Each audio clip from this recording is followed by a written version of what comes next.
A bright future starts with a healthy lifestyle.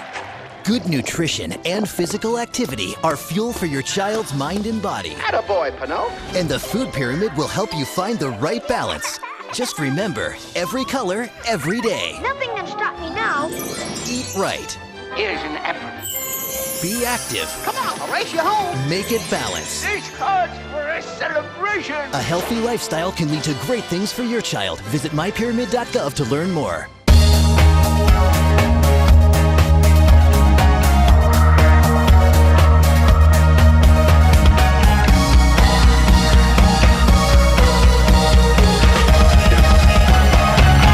Welcome to today's show. My special guest, John Bosser, who is the Community Outreach Coordinator for Fairfield County Board of DD. John, welcome, buddy. Mike, thanks for having me. Mm-hmm. You doing okay? I'm Now, this is March Madness. We're going to talk about that in a little bit, but I know you're a big Buckeye fan, so things looking good for the Buckeyes. I'm also a Kentucky fan, so we'll see what happens. If I can stay awake to watch the game, I'll probably enjoy it, but it's going to be tough. Yeah. Well, we'll talk about that later on. I know that a lot of people pulling for the Bucks, and in our office pool, I am way at the bottom, so I don't have a chance. I never even filled the bracket out this year. Oh, really? Two or 3 years in a row now, I haven't even gotten the bracket done.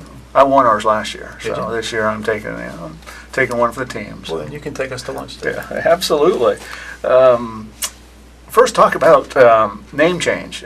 People have always known Fairfield County MRDD, and then recently we had a name change. Well, people still call us MRDD, and we still have a problem with that in our own office. We're referring to it as MRDD. Do you have like a jar that when you say MRDD, you got to put $1 in? That's a good idea. I'll write that down. Yeah, let PCAR know. Yeah, we'll try that next week. But almost 2 years ago now, the state legislature voted to drop the words mental retardation from anywhere in state statute. So that changed the name of the State Department of MRDD to the State Department of Developmental Disabilities. And each of the counties were then required to do the same thing. I believe 2, maybe 3 counties had already done so, but still, most people still referred to them as MRDD. We were the 44th state in the country to do so.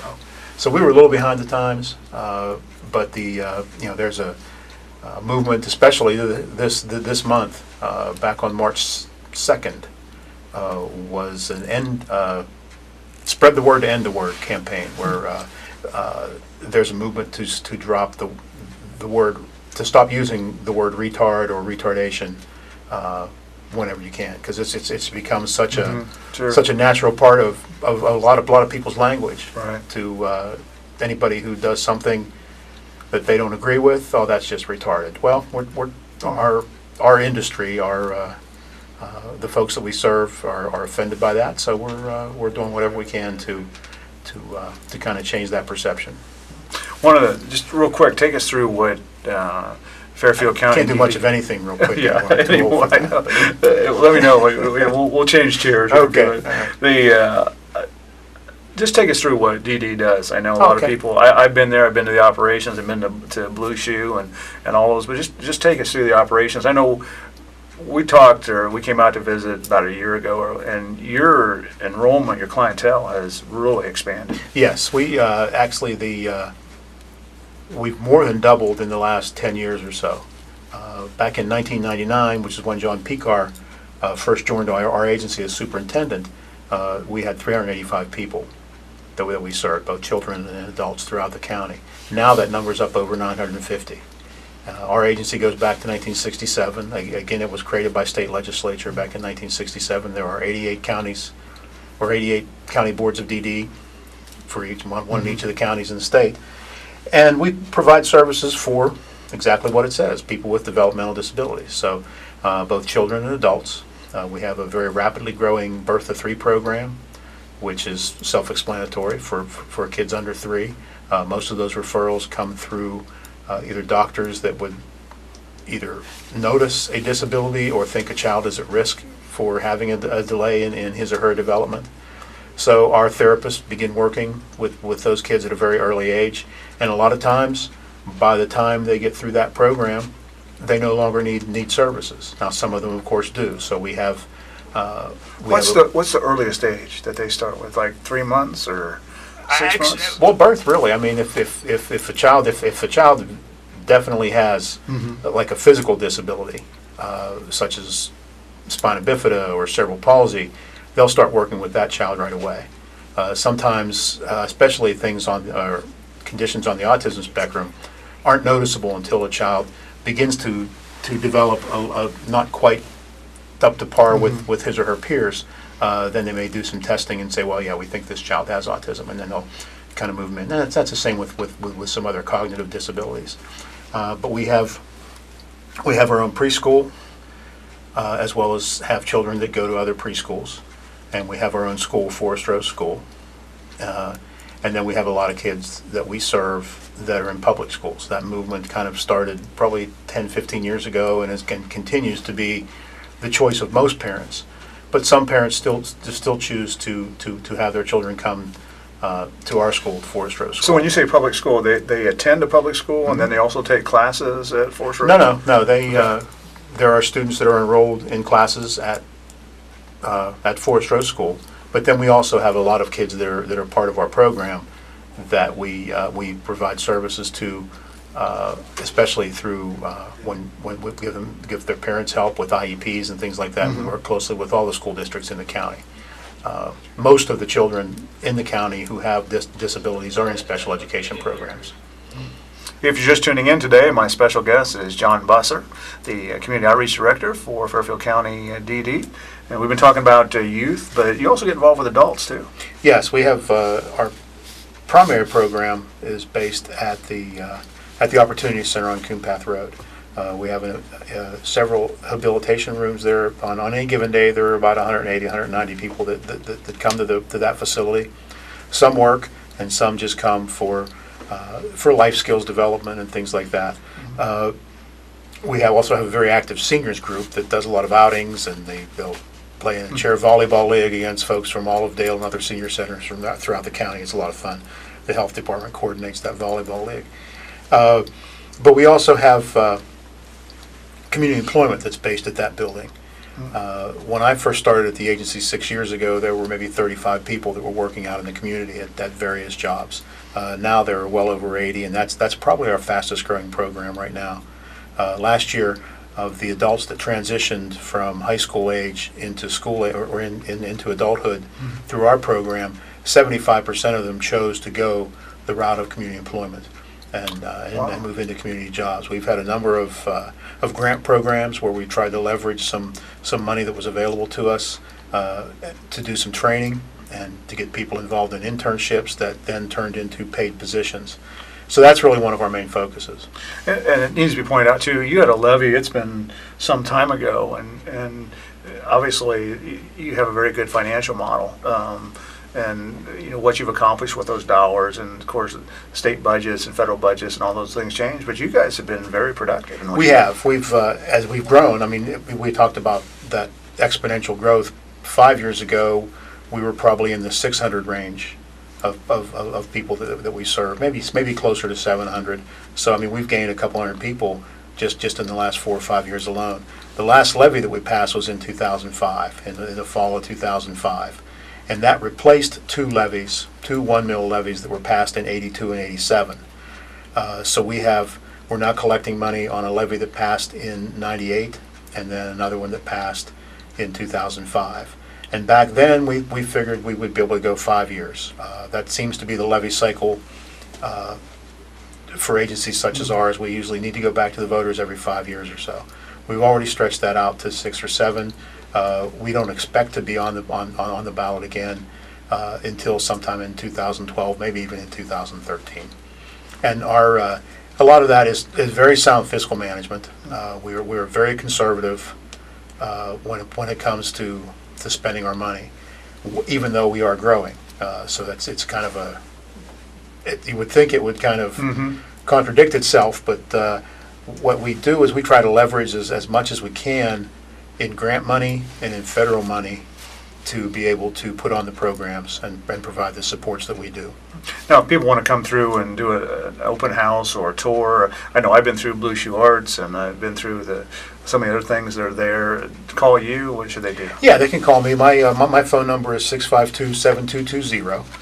And we can set up any kind of a tour. We can go out to the Opportunity Center. We have a very similar building that's much smaller. It's kind of referred to in our field as a boutique site, and it's up in Pickerington. We call it the Northwest Center, and we have about 25, close to 30 people that are involved in that program. Or we could go down and we could always show them. Actually, they don't even have to call to schedule a time to go see Art and Clay on Main. We purchased that last spring.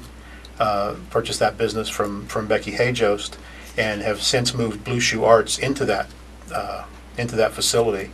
So it's an inclusive arts center that's just worked out very well for us. So people can still come in there at any time, just the way the old Art and Clay was, and create a project. But there may or may not be an artist with a disability working in their studio at the same time. Oh, that's neat.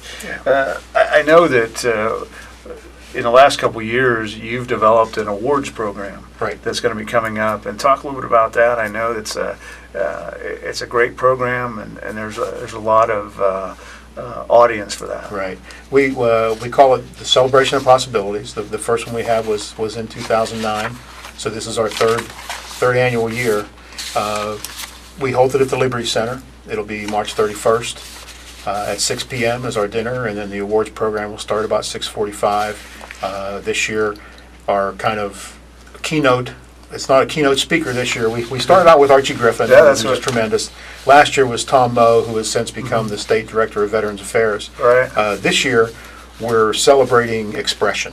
So we have a mural that's going to be on display in the lobby of the Liberty Center just for that night. Then it's going to be moved to OUL for an exhibit the entire month of April. And it was commissioned last summer by a group called VSA Ohio, which supports artists with disabilities, and it's been touring around the state since then. It's a 30-foot long by 6-foot tall painting depicting what's happened over the last 20 years with providing access for people in public buildings and those kind of guys. That's what it was designed to commemorate the Americans with Disabilities Act. Now, to get tickets, are tickets on sale? We're sold out. Sold out already? We're sold out. Yeah. Wow. We've been sold out for a couple weeks now as we're recording this. But we're kind of we can only hold 350 people in that room, and we will have it filled up. We'll have a dinner catered by Cox Catering. Again, we'll have these. We're kind of celebrating the arts, so we're going to show a couple of music videos. We're going to have a couple performances. There's a group that we're putting together just for this event, an inclusive chorus, and there are several members from our staff, as well as some of the people we serve and some other people from the community. We're working in accordance with Lancaster Men's Chorus to do that. Oh, that's neat. And then we're having a group from Columbus come down called Inner Vision. And it's a trio of two male singers and a female accompanist that are all three blind, that are all students at the Ohio State School for the Blind. Wow. And then we're going to close the evening with a comedian named Josh Blue. Josh is a comedian who has cerebral palsy. He's been touring the country for the last 6-7 years. He won the Last Comic Standing in 2006, and he's very funny. So as people are watching the show, this has all happened a couple of days ahead. Right. couple of days ahead, but I would like, if we can, to call out our award winners and recognize our award winners by name. Absolutely. Now, you also have a sponsor for this event? Yeah. The presenting sponsors are Cox Catering and the Westerman Companies. Terry McGee is a good friend to our program, and in fact, he won an award from us last year. He and his sister Sally Grimm, who worked for us for many years and retired last year, accepted an award on their family's behalf, and we have since named an award after them. Fantastic. So, and this is the third year of awards, and we call it the Celebration of Possibilities, and we accept nominations starting in November, December. We get everything kind of collected. The judges meet.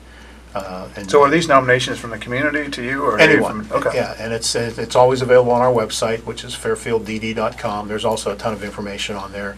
As I said, we're kind of looking back to an event that's already happened, but it's nice to kind of see some of those things.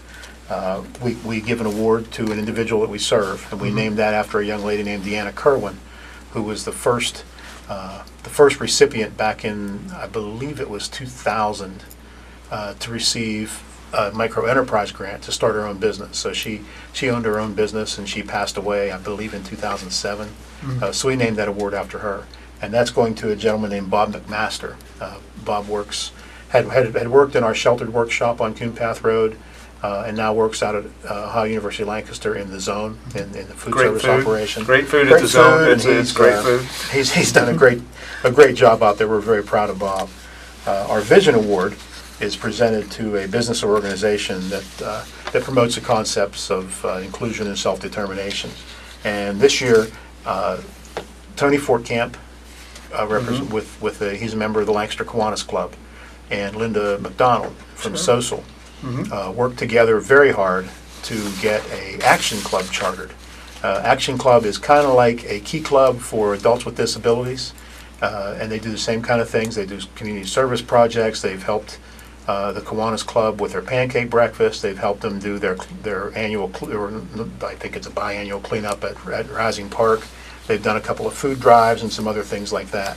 So we're recognizing those two folks for their efforts.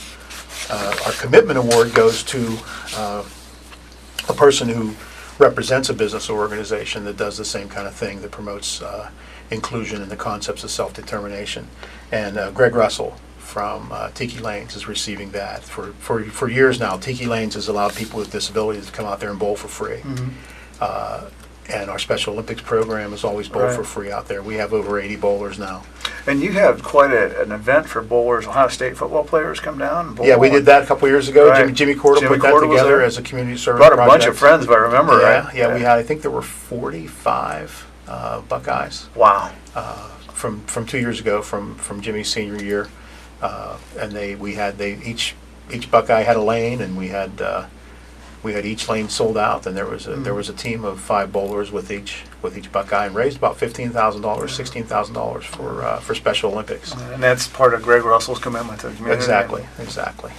Greg has been a great friend for us. We also honor one of our volunteers, and we named that after a lady named Goldie Fields, who was a longtime volunteer at Forest Rose School. This year, that's going to Adam Noason. Adam's from Pickerington.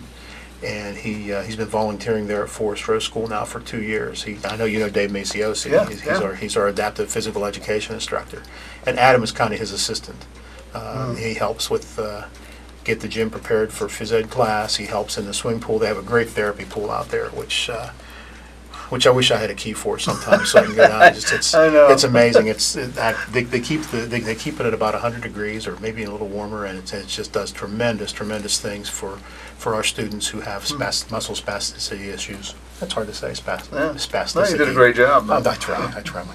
But Adam has been almost like a member of our staff now, and we're very proud of what he's been able to accomplish. The Hartung Family Pioneer Award was named for one of the founding families, Wilma and Art Hartung, and then they had a son named Tom, that are all 3 gone now. But we named our Pioneer Award after them. That's going to one of our retiring service coordinators, and her name is Pam Simmons Bontrager. She's ending 28 years with our agency, actually the day of this event, her last day of work. She's retiring March 31st. So it's very fitting that she was nominated for an award and is receiving this award. Our Distinguished Service Award goes to a member of our staff, and that's going to Missy McCready, and she's a job coach at Project Search. You and I have talked about Project Search in the past. It's one of those programs that we've developed to train transition students. So right now there are 9 students from throughout the county that are finishing their senior year by coming directly to Fairfield Medical Center rather than going to their home schools. It's being coordinated through Fairfield Career Center and the Bureau of Vocational Rehab, a division of the Rehab Services Commission at the state. And we've worked closely. This is the second year for this program.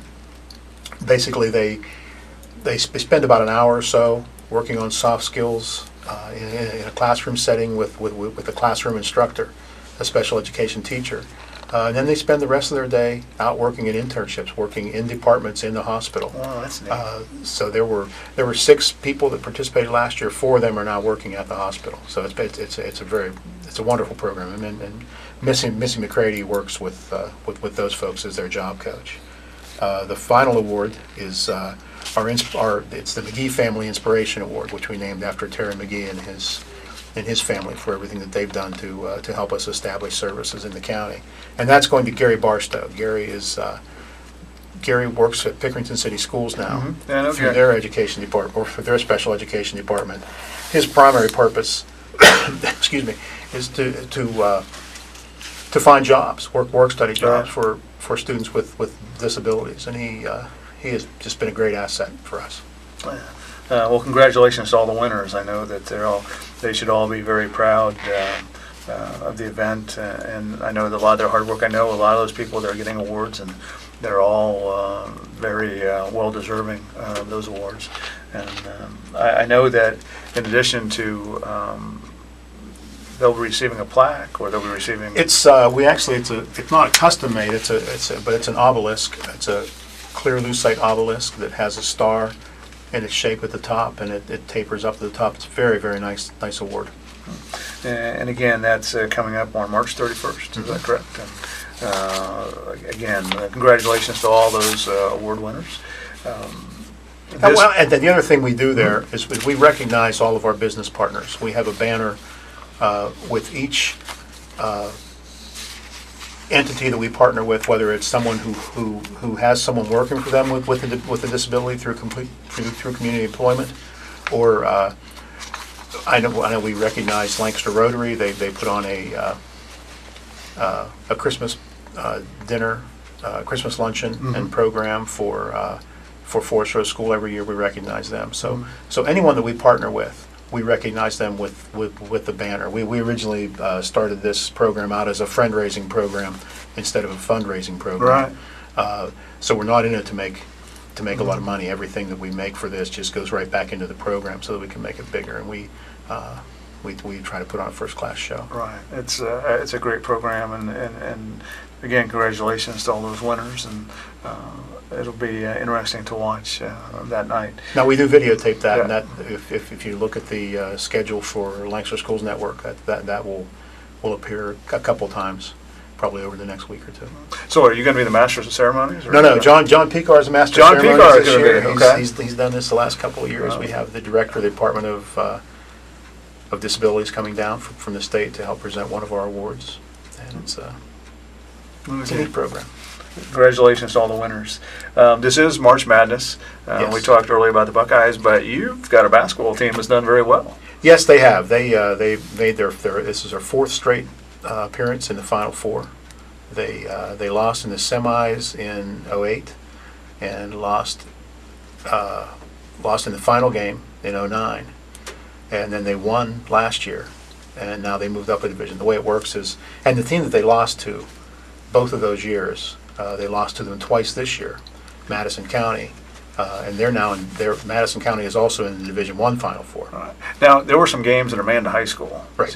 And I believe, were those teams there? I was watching it. Yeah, they played Madison that night, and Madison beat them.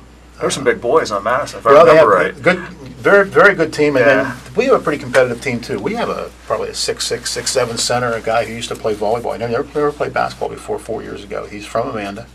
His name is Dustin Young.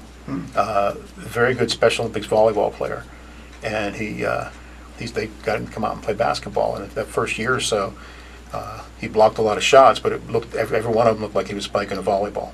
Really? And he'd knock them 40 feet out of bounds. Now, who coaches the teams? It's Gene Bailey, who's an Amanda guy, has a son named Chase who plays on our team. He's the head coach. And Jim Henderly also has a son that plays on the team, Adam Henderly, and Jim is his assistant.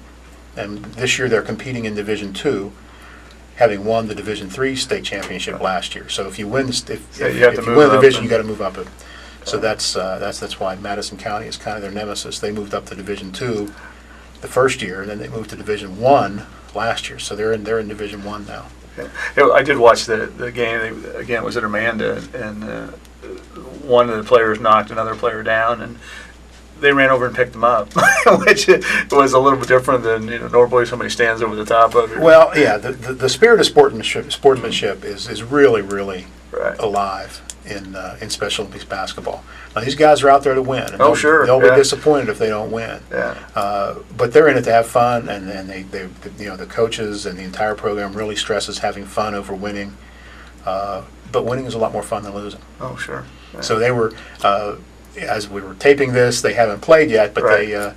the Final Four this year for Special Olympics is at Bowling Green State University in their field house. So they'll be, if they made it to the Final Four, I'm sure you can see some information. You Right. probably already read about it in the Eagle Gazette or heard about it on Right. on the radio, and all that stuff is available on our website or our Facebook page.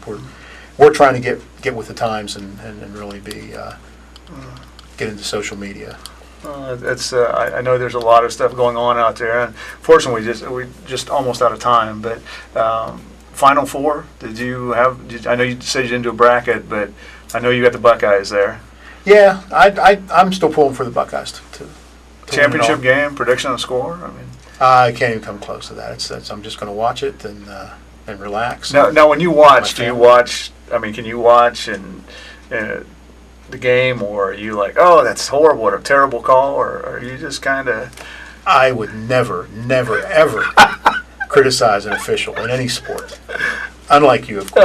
Yeah, absolutely. No, I just like to watch it. My whole family watches it. The boys get into it, or they? Oh yeah. They're my son. Before the selection show was even over, he had 22 brackets printed. Oh my! 5 or 6 of them filled out. I'm wondering, why? I talk about, you hear Mike and Mike in the morning on ESPN talk about the sheet of integrity. So why don't you just pick one? What's up with that? And I used to do a pool with a guy every year, and we our big bet was a milkshake and a hamburger, and we would repick based on what happened the first weekend. So we wouldn't go all the way to the Final Four. We just picked that first weekend's games, and then once we got to the Sweet 16, we did it again, and so it was, sometimes it would cost you 3 lunches in 3 weeks. So. Well, John, it's been fun having you here today. And he was a basketball coach, so it was pretty hard. Oh, really? He's a former assistant at West Virginia, and I think he coached at College of Steubenville, and he coached with Bob Huggins at Cincinnati. Holy smokes. A guy named Chuck Maychok. He used to work here in town. You know Chuck? Yeah. He used to work at, I want to say, Capital University, or was involved in the Capital. I think he may have been, Yeah, I know exactly who it is. Yeah.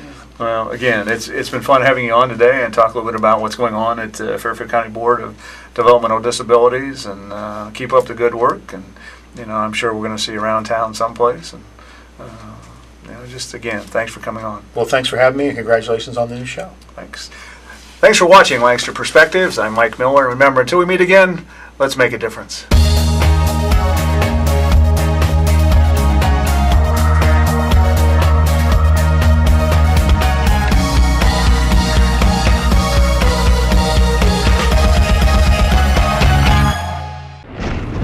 Did you buy the flashlight and the batteries? Yes. Did you make sure we're not missing anything in the first aid kit? Yup. Did you go through the plan with the kids again? Yes. The more you prepare today, the more you'll be able to reduce the devastating effects of a tornado, an earthquake, a power outage, or any other disaster. Get a kit, make a plan, be informed. Visit ready.gov.